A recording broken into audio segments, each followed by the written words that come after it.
मागील 2-3 दिवसांपूर्वी एक धक्कादायक घटना समोर आली सांगलीमधून।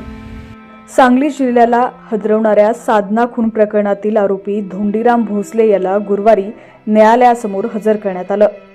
त्याला न्यायालयानं 15 दिवसांची न्यायालयीन कोठडी दिली आहे। धोंडीराम यानं त्याची मुलगी साधनाची हत्या केली होती। लाकडी खुंट्यानं त्यानं साधनाला बेदम मारहाण केली होती, ज्यात तिचा मृत्यू झाला। नीट सराव परीक्षेत कमी मार्क मिळाले या अत्यंत क्षुल्लक कारणामुळे धोंडीरामने साधनाचा खून केला।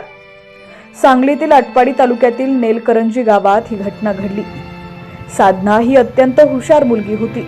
तिला 10वी मध्ये 90% जास्त मार्क मिळाले होते आणि ती डॉक्टर बनण्याचं स्वप्न पाहत होती। यासाठी ती नीटची तयारी करत होती। नीटच्या सराव परीक्षेत कमी मार्क मिळाल्यानं साधनाचे वडील धोंडीराम भोसले हा भडकला होता।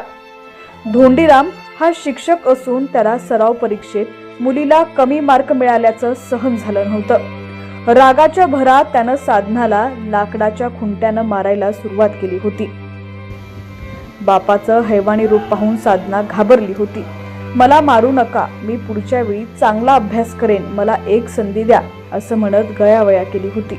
मात्र निर्दयी बापाला तिच्यावरती दया आली नाही। त्यानं तिला इतकी मारहाण केली की त्यात तिचा मृत्यू झाला। हा बाप इतका निर्दयी निघाला की मारहाण करून तो झोपला आणि दुसऱ्या दिवशी योग दिनाच्या कार्यक्रमाला हजर राहायचं म्हणून निघून गेला होता। रविवारी साधनाच्या आईनं पोलिसात तक्रार दाखल केल्यानंतर हे प्रकरण उघडकीस आलं होतं।